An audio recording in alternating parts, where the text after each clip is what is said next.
Mining is the extraction of valuable minerals or other geological materials from the earth, usually from an ore body, lode, vein, seam, reef, or placer deposit. These deposits form a mineralized commodity that is of economic interest to the miner.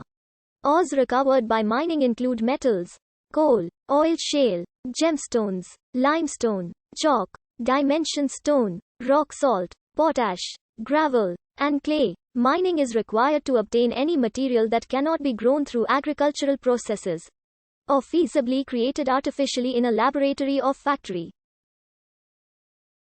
Mining in a wider sense includes extraction of any non-renewable resource such as petroleum, natural gas, or even water. Modern mining processes involve prospecting for ore bodies, analysis of the profit potential of a proposed mine, extraction of the desired materials, and final reclamation of the land after the mine is closed.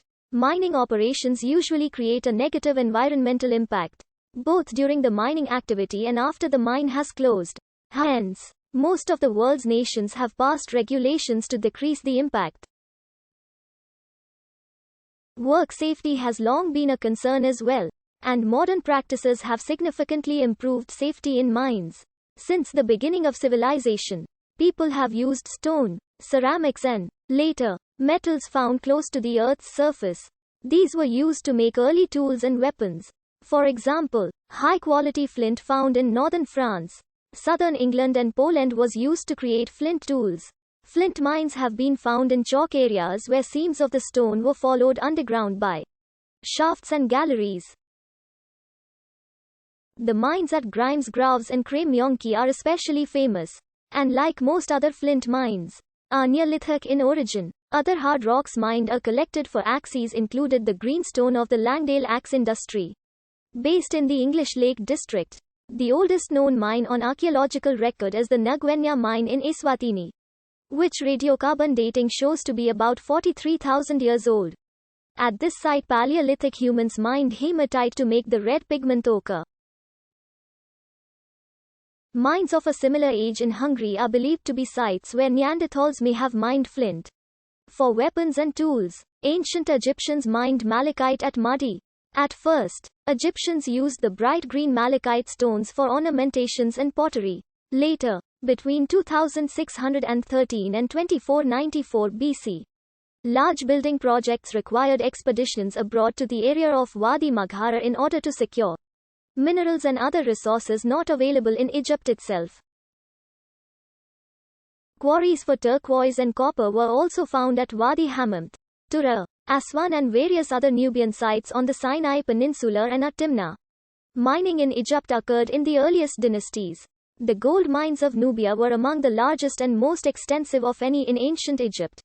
These mines are described by the Greek author Diodorus Siculus, who mentions fire setting as one method used to break down the hard rock holding the gold.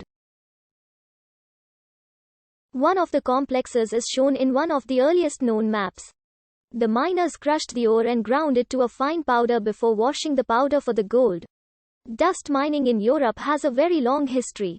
Examples include the silver mines of Laurium, which helped support the Greek city-state of Athens.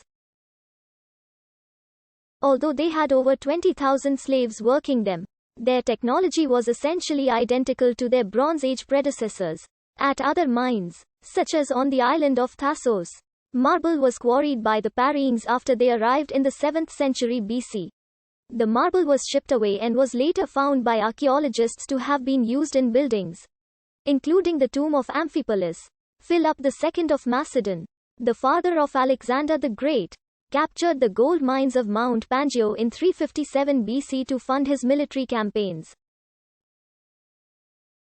He also captured gold mines in Thrace for minting coinage, eventually producing 26 tons per year.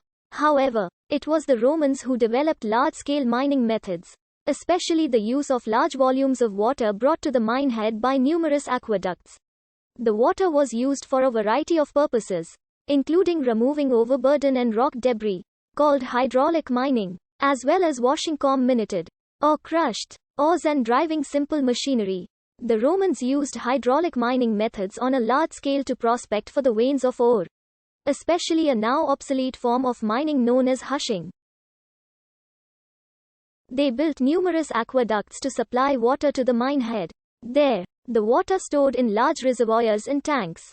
When a full tank was opened, the flood of water sluiced away the overburden to expose the bedrock underneath and any gold veins. The rock was then worked upon by fire setting to heat the rock, which would be quenched with a stream of water. The resulting thermal shock cracked the rock, enabling it to be removed by further streams of water from the overhead tanks. The Roman miners used similar methods to work cassiterite deposits in Cornwall and Lead ore.